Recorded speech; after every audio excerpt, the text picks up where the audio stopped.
Hello everyone, I am Richa and welcome to my channel target study point. आज का हमारा topic है preposition. तो चलिए हम अच्छे से समझते हैं कि प्रीपोजिशन क्या होता है। और इससे पहले हमारे चैनल को सब्सक्राइब करना मत भूलिएगा और इस वीडियो को एंड तक जरूर देखिएगा। सबसे पहले बात करते हैं कि ये प्रीपोजिशन है क्या।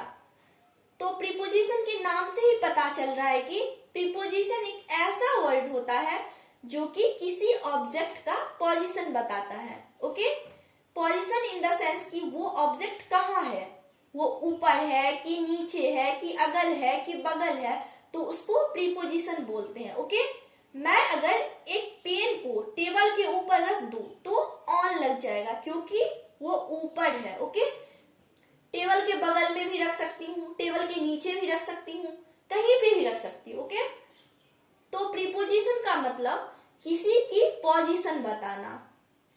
ओके, प्रीपोजिशन बहुत सारे होते हैं जैसे कि on, upon, at, of, with, by, under, आपका ऑफ और सेंस, फॉर, ऐसे बहुत सारे प्रीपोजिशन होते हैं। मैं आपको एक एक करके कंपैरिजन करके प्रीपोजिशन बताऊंगी। ओके, तो चलिए स्टार्ट करते हैं आज का वीडियो। सबसे पहले बात करते हैं तीन प्रीपोजिशन जिनके नाम है बिटवीन, इन बिटवीन और अमोंग। इन तीनों को मैंने एक साथ इसलिए लिया है क्योंकि तीनों का मतलब होता है बीच में। जब कभी भी कोई चीज बीच में होती है उसको दिखाने के लिए हम लोग इन तीनों का यूज करते हैं।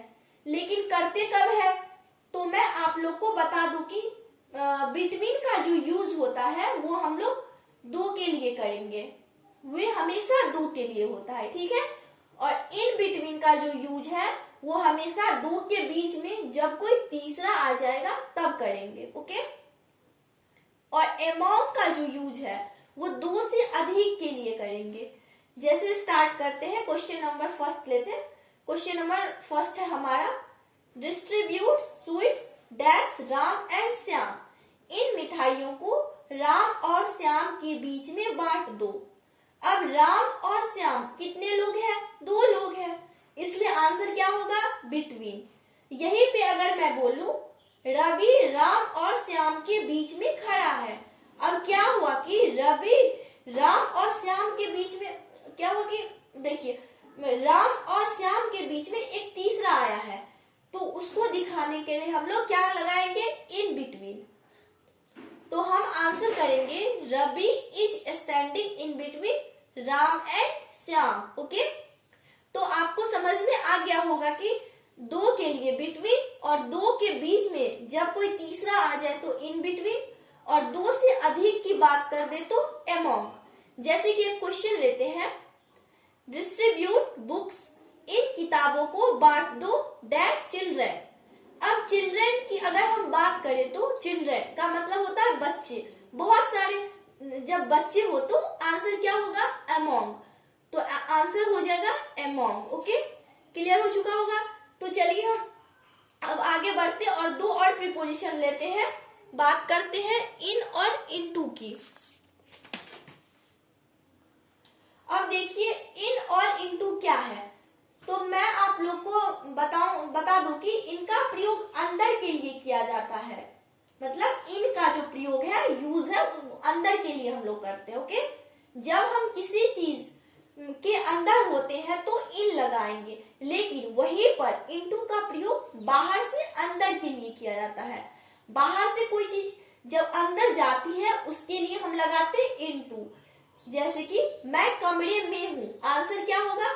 I am in the room.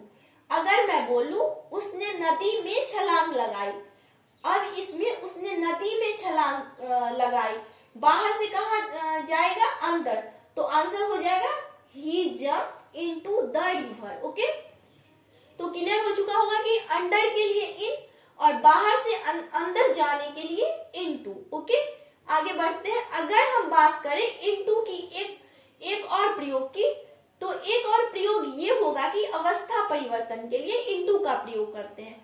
अवस्था परिवर्तन क्या होता है? जैसे कि दूध का दही में बदल जाना, बर्फ का पानी में बदल जाना, सेंटेंस को चेंज कर देना, जैसे कि हिंदी से इंग्लिश में बनाना, इंग्लिश से हिंदी में बनाना, ओके। अवस्था यानी कि शक्ल ही बदल दे, तो उसमें हम लोग लगाते हैं into.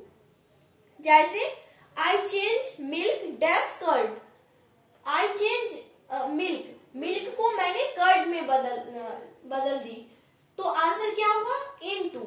I change milk into curd, okay. अब आगे बात करते हैं इन और एट की, कंपैरिजन देख लेते हैं इन और एट की। तो मैं आप लोग को बता दूं कि इन और एट का जो प्रयोग है वो बड़ी जगह के लिए करते हैं। कोई बड़ी जगह होगी तो उसके लिए हम लोग लगाएंगे इन, और छोटी जगह के लिए एट का प्रयोग करते हैं। जैसे मैं ग्वालियर की पुष्कर कॉलोनी में रहता हूँ, तो ग्वालियर एक सिटी है, पुष्कर कॉलोनी एक कॉलोनी है, तो छोटी जगह के लिए हम एट लगा देंगे और बड़े जगह के लिए इन लगा देंगे। जैसे I live at Pushkar colony इन ग्वालियर, इस तरह से हम आंसर कर देंगे। वहीं पे अगर बोल दे कि मैं मध्य प्रदेश के ग्वालियर में रहता हूँ, अब ग्वालियर छोटा हो गया और मध्य प्रदेश बड़ा हो गया, तो आंसर होगा I live at Gwalior in Madhya Pradesh, okay.